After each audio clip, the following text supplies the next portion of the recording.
Chapter 8. Rebecca pushed herself through the air shaft, ignoring the layers of dust and cobwebs that were collecting on her hair and clothes, ignoring the suffocatingly close walls of thin metal. The map only showed the connecting shaft running between two rooms on the basement's first floor, but there were spaces on the second, sub-basement floor that seemed to be part of the system too. It seemed likely that one of the shafts vented outside. Billy hadn't been overly enthusiastic. Likely wasn't the same as probably, he'd said, but they both agreed that it was worth a shot. At least it's not very long, she thought, edging towards a square of light not far ahead.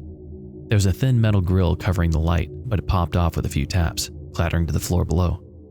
She got a quick look at the big stone room, dank and empty in the flicker of a dying light fixture, then pushed herself out, grabbing the edge of the vent and somersaulting to a crouch. She stood up, brushing herself off, taking in the new room. Oh, geez. It was like some medieval dungeon, large, gloomy, a cavern made of stone. The rock walls were fixed with chains, the chains fixed with manacles.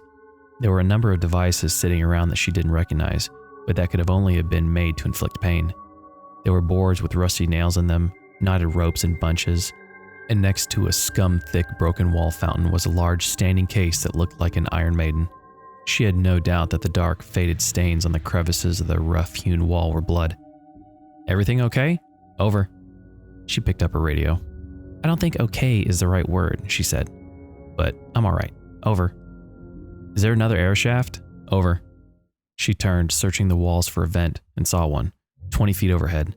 Yeah, but it's in the ceiling, she said, and sighed. Even if they had a ladder to reach the vent, they couldn't climb straight up. She spotted the room's one door in the southwest corner. Where does the door from over there lead? Over. A pause. Looks like it opens to a small room that leads back into a corridor we came through, he said. Should I meet you back in the corridor? Over. Rebecca started for the door. That makes the most sense. Maybe we can try. Before she could complete the sentence, a terrible sound filled the room, like nothing she'd ever heard before, but also strangely familiar. It was a high, monkey-like shriek. That's it. The primate house at the zoo. That was echoing, howling through the cavernous space, coming from nowhere and everywhere at once. Rebecca looked up, just as a pale, long-limbed creature peered out at her from the ceiling vent. It bared its teeth, thick and sharp, clutching the air in front of its muscular chest with limber fingers, screeching horribly. Before she could take a step, the creature leaped from the vent, jumping off against one rock wall before landing on the floor on a squat, on a tumble of thin boards in the middle of the room. It stared up at her, its lips drawn back over its yellow teeth. It looked almost like a baboon with short white fur, except there were great tears in the fur, glistening patches of dense red muscle showing through. It didn't look as though it had been attacked, but rather as though its muscles had grown too large for its skin and were splitting through. Its hands were too big, its nails overly long, and they dragged and ticked across the stone floor and edged towards her towards a pile of boards, grinning maliciously. Slow. Rebecca eased her weapon off her hip, as frightened as she'd been all night. Normal baboons were capable of ripping a person apart, and this one looked like it had been infected. The baboon edged closer, and from overhead she heard another, and at least two other voices began to shriek, the noise getting louder, more of the sick animals approaching. It was close enough now for her to smell the hot and musky scent of urine and feces and wildness of overpowering infection. Rebecca, what's going on?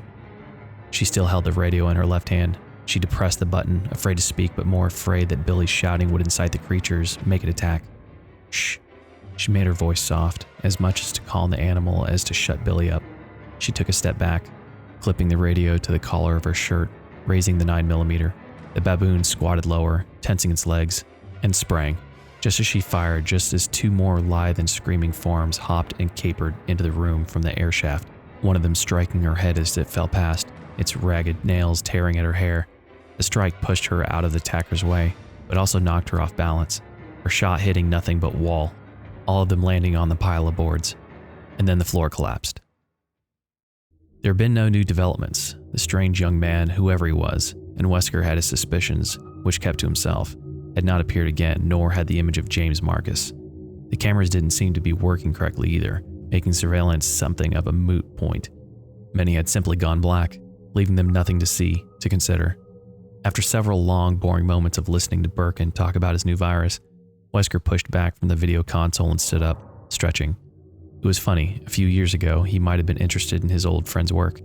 Now, with his own department from Umbrella's folds looming, he found himself unable even to pretend. Well, it's been quite a day, Wesker said, breaking through William's obsessive monologue when he took a breath. Till be off. Birkin stared at him, his pinched, pallid face looming ghostly by the white light of the screens. What? Where are you going? Home. There's nothing more we can do here. But you said, what about the cleanup? Wesker shrugged. Umbrella will send another team, I'm sure. I thought keeping the spills quiet was the most important thing. Didn't you say it was vital? Did I? Yes. Birkin was actually angry. I don't want anyone else from Umbrella coming in. They might start asking questions about my work. I need more time. Wesker shrugged again. So set off the auto-destruct yourself and tell a contact that it was all taken care of. Birkin nodded, though Wesker could see the uneasiness and flash through his gaze. Wesker dodged a smile. Birkin was afraid of their newest contact to the big boys at HQ, avoiding interaction when he could. Wesker couldn't blame him. There was something about Trent, his oddly self-possessed nature. What about him? Birkin nodded toward the screens. Wesker felt a trace of unease himself, but kept his expression unperturbed. A fanatic with a grudge. He's great with video tricks, but I imagine he'll burn as well as anyone else. Wesker didn't quite believe that himself, but he wasn't interested in unraveling the mystery. He wasn't a detective in some cheap conspiracy novel, driven by a need to get to the bottom of things. In his experience, anomalies tended to resolve themselves, one way or another. If word about what really happened to Dr. Marcus were to get out, it won't, Wesker replied. Birkin refused to be placated. But what about the Spencer estate, the facilities there? Wesker started for the door, his boots clanging across the metal mesh. Birkin followed like a wayward pup. Leave it to me, he said. Umbrella wants combat data? I'll give it to them. I'll take the stars in, see how real training holds up against the BOWs. He smiled, thinking of the talent in the Alpha team. Strongman Barry, Chris's sharpshooting, Jill and her eclectic upbringing, the daughter of an unparalleled thief. It would be the most interesting fight. After seeing little Rebecca Chambers in the facility, it was obvious that something untimely had happened to Enrico's team. Wesker could use that, take the Alphas in to find the remaining men. Even if the Bravos managed to get themselves back to civilization, there will be the missing Rebecca to go in search of. The girl was brilliant, but brains didn't equal combat experience. In fact, she was probably dead already. They left the control room, Wesker striding down the hall, Birkin jogging to keep up. They reached the elevator still open from Wesker's arrival, and Wesker stepped inside. Birkin stood facing him, and in the brighter light of the corridor, Wesker could see the taint of insanity in the scientist's face. His eyes were rimmed in darkness, and he developed a facial tic at one corner of his mouth. Wesker wondered vaguely if Annette had noticed her husband's descent into the deeper wells of paranoia, then decided she probably didn't. That woman was blind to everything but the greatness of her husband's work. Unfortunately for their daughter to have such parents. I'll set the destruct sequence, Birkin said. Time it for the morning, Wesker said, flashing a grin. The dawn of a new day. The doors closed on Birkin's determined expression, the look of resolve in the face of his sheep, and Wesker's grin widened, his heart light with the thoughts of what was to come. Everything was about to change, for all of them. Billy, help! Billy was running as soon as he heard the animal's shrieks. The crash, and was in the corridor when Rebecca's frightened shout crackled from the radio. He ran faster, stuffing the maps in his back pocket, his weapon in hand, cursing himself for letting her go through the air shaft. There, straight ahead, was the door, not far from one of the giant spider bodies. He barreled into it, slamming against it with one shoulder as he grabbed the latch and lifted. The door crashed open and he was through. The overhead fluorescence strobed, damaged, giving the room an unreal air. Some kind of lab, maybe, though there was a mildew cot in one corner. Doesn't matter, go! He flew across the room to the next door. Rebecca shouted again, calling for him to watch out, to hurry. As he pushed at the latch, he caught a movement off to one side, turned and saw a decrepit-looking zombie standing in a corner. The lights buzzed on and off, the dying man watching him silently, his ravaged form disappearing into darkness with each flicker. He began to shuffle towards him. Later, buddy. Billy flung the second door open, ran inside. Almost immediately, something flew at him, screaming. He ducked, caught a confused blur of red and white, of animal stink, and then the creature. It was a monkey, some kind of monkey, was past him, still screaming. It was joined by two others, the three of them quickly forming a loose circle around Billy, their lanky muscular arms and legs in constant motion, swiping at him, their diseased-looking bodies dancing closer to him, then away. He backed up, wedged himself into the corner where the door met a rock wall. Not wanting to be cornered, but more afraid of having his back exposed. The monkeys continued to dance in and out, shrieking. "Rebecca!" he shouted. "Down here!" She sounded far away. He saw the hole then, a few meters away. Pieces of splintered board littered the floor around it. He couldn't see her at all. "Hang on!" he called, and turned his full attention to the monkeys just as one of them got in close enough to make contact. It swiped at him with one overly large paw, its talons raking across the tops of his thighs. It didn't break skin, but the next hit surely would. Billy didn't aim, just pointed and fired. And the monkey spun back, howling, a gout of dark blood erupting from its chest, but it wasn't dead. It shook its head, stepped forward again, and Billy thought he was probably screwed. They were too powerful, too organized. He couldn't get any one of them without opening himself to attack. Except both of the others leaped to the wounded third, tearing into it with greedy hands. The injured animal screamed, struggling, but its blood had inspired a feeding frenzy, the other two ripping it apart in seconds, stuffing great wet chunks of its flesh into their mouths. Billy had time to aim and took it. 1, 2, 3 shots, and the monkeys were down, dead or dying.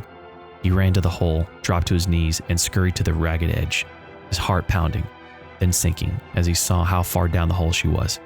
She was hanging onto a piece of metal piping with both hands, a full floor beneath where he was standing. Beyond that, the darkness gaped. It was impossible to know how far she might fall. "Billy!" she gasped, looking up at him with frightened eyes. "Don't let go!" he said, and snatched the maps from his pocket, scanning for her position for the fastest way to get to her. There was no quick access to the basement's second floor, not from the first. He'd have to go back through the lobby, probably through that dining room door where he'd seen the zombies. The stairs to the sub-basement were to the east side of the house. "I don't know how long I can hold on," she breathed. Her whisper was magnified through her radio, through his. She'd activated an open channel at some point. "Don't you dare let go," he said. "That's a goddamn order, little girl. You got it?" She didn't reply, but he saw her jaw tighten. Good. Maybe pissing her off would keep her strong.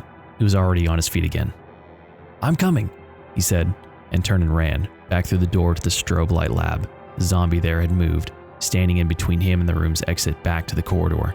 But Billy didn't bother with the weapon, too afraid for Rebecca to take the time. He put out one arm like a quarterback in the big game and hurled into the creature, shoving as hard as he could. Still running as the zombie reeled back and fell to the floor. Billy was out and gone before its frustrated, hungry cry could reach him. Down the hall past the impossible spiders, up the stairs. He ejected the clip from the 9mm, pocketed it, fumbled the spare out and jammed it home as he tore through the lobby. "Hang on, hang on." He didn't hesitate at the dining room door, slamming it open, rushing inside. He spotted 2 of the zombies safely out of his way, blocked by the dining room table. The third was standing near the door he had thought would lead him to Rebecca.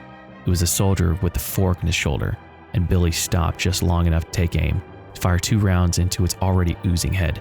First went wide, but the second shot blew a substantial piece of bone out the back of its skull, painting the wall behind it with rotten gray matter. It hung there a moment, body, and Billy was already past it by the time it hit the floor. Through the door, which opened to the short hall. Left or right? Without a map of the first floor, he couldn't know, but the placement of the stairs on the basement map suggested left. With no time to reason it out, he hurried on, leading with his weapon, down a few steps and around a giant, hissing boiler. Steam clouded the maintenance room, but he found his way. Found another set of stairs, metal and rusted. At the bottom was a door. He pushed through, remembering from the time that he had entered a room with some kind of fountain in the middle, something big and round. Anyway, there were 2 smaller rooms to the west, branched off from another short hall, and one of them should be where Rebecca was. The one all the way at the end, maybe. The big room was cold and damp, the walls and floor made of stone. He ran through, glancing at a large monument to his left, what he thought was a fountain on the map. It was some kind of statuary. Blind eyes stared at him from the faces of carved animals, watching him sprint by. And there was a shriek from the halls just ahead, a blind corner, but he knew the sound from only a minute before. There was another monkey there. Shit. He'd have to take it out. Couldn't risk turning his back on it. "Billy, please." The voice over the radio was desperate, and Billy put on speed, ignoring the part of him that commanded him to stop, to wait for the animal to show itself so that he could dispatch it from a safe distance. He dashed ahead around the corner, and there was a monkey, terrible, shredded looking, howling. And Billy, who'd run track in high school, leaped. He hurtled over it and came down only 2 steps from a door. The door. The monkey shrieking in anger behind him. If the door was locked, he was in trouble, but it wasn't. He bolted through, slamming it behind him. dropping and skidding on his knees to the great hole in the floor. She was there, still there, hanging on with only one hand now, and he could see that she was slipping. He dropped his handgun and shot out his arm, grasping for her wrist even as her whitened fingertips let go. "Got you," he panted. "I got you." Rebecca started to cry as he rocked back on his heels, lifting her out of the hole, feeling a satisfaction that he'd almost forgotten had existed after all those months in jail, the sure, easy knowledge that he'd done the right thing and done it well. Billy pulled her out of the hole, using his body's leverage, pulling her practically on top of him in a rough embrace. Instead of pushing away, she let him hold her for a moment, clinging to him, unable to stop the tears of gratitude, of relief. He seemed to understand what she needed, and he held her tightly. She'd been so sure that she was going to fall, to die, lost and forgotten in some stinking basement, her corpse picked over by some diseased animals. After a moment, she rolled off him, wiping her face with one shaking hand. They both sat on the floor, Billy looking around at the bleak rock walls of another nondescript basement chamber, Rebecca looking at Billy. When the silence stretched too long, she reached out, put a hand on his arm. "Thank you," she said. "You saved my life. Again." He glanced at her, looking away. "Yeah, well, we have that truce thing, you know?" "Yeah, I know," she said. "And I also know that you're not a killer, Billy. Why were you on your way to Ragathon? Were you really involved in those murders?" He met her gaze evenly. "You could say that," he said. "I was there, anyway. I was there. It wasn't the same thing as actually killing anyone. I don't think you killed your escort earlier tonight. I think it was one of those creatures and you just ran," she said. "And I know I haven't known you for very long, but I don't believe that you murdered 23 people either." "It doesn't matter," he said, staring at his boots. "People believe that they want to believe." "It matters to me," Rebecca said, her voice gentle. "I'm not going to judge. I just want to know what happened." He was still staring at his boots, but his gaze had gone distant, as if seeing another time, another place. "Last year, my unit was sent to Africa to intervene in a civil war," he said. "Top secret, no U.S. involvement, you understand. We were supposed to raid a guerrilla hideout. It was summer, the hottest part of summer, and we were dropped well outside the strike zone, in the middle of a dense jungle. We had to hike in a ways." He trailed off a moment, reaching for his dog tags, holding them tightly. When he spoke again, his voice was even softer. "He got half of us. The enemy got most of the rest, picking us off one at a time. By the time we got where the hideout was supposed to be, there were only 4 of us left. We were exhausted, half crazy, sick with the heat, sick with heart sickness, I guess, watching our buddies die. So when we reached the hideout coordinates, we were ready to blow them all away, make someone pay, you know, for all the sickness. Only there was no hideout. The tip-off wasn't valid. It turned out that some dumpy little village, just a bunch of farmers, families, old men and women, children." Rebecca nodded, encouraging him to go on, but her stomach was starting to knot. There was an inevitability to the story. She could see where it was headed, and it wasn't pretty. "Our team leader told us to round them up, and we did," Billy said. "And then he told us..." His voice broke. He reached out and picked up his dropped weapon, stuffing it into his belt almost angrily as he stood up, turning away. Rebecca stood up too. "Did you?" she asked. "Did you kill them?" Billy turned back to her, his lips curled. "What if I tell you that I did? Would you judge me then?" "Did you?" she asked, studying his face, his eyes, determined to at least try and understand. And it was as though he could see it in her, could see that she was working to be open to the truth. He stared at her for a moment, then shook his head. "I tried to stop it," he said. "I tried, but they knocked me down. I was barely conscious, but I saw it. I saw it all. And I couldn't do anything." He looked away before continuing. "When it was over, when we were picked up, it was their word against mine. There was a trial, sentencing, and, well, then this happened." He spread his arms, encompassing their surroundings. "So if we make it out of here, I'm dead anyway. It's that or I run, and I keep running." It all had the ring of truth. If he was lying, he deserved an Oscar, and she didn't think he was. She tried to think of something to say, something reassuring that would make things better somehow, but nothing came. He was right about his options. "Hey," he said, looking at something past her shoulder. "Check it out."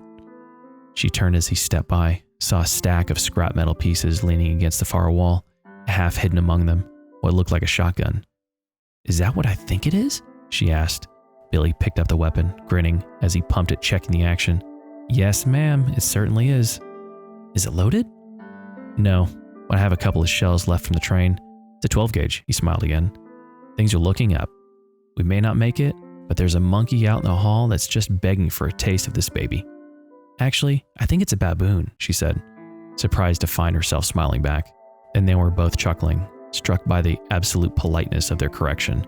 They were trapped in an isolated mansion, hunted by God knows how many kinds of monsters, but at least they knew that the creature in the hall was probably a baboon. Their chuckles turned into laughter. She watched him laugh, all the pretense of arrogance, of tough guy machismo set aside, and felt that she was truly seeing him for the first time, the real Billy Coen. She realized that in that moment she had thoroughly failed her first assignment. He was no more her prisoner than she was his, assuming they survived. If he ran, she wouldn't be able to bring herself to stop him. So much for a carrier in the law enforcement. The thought made her laugh even harder. End of chapter 8.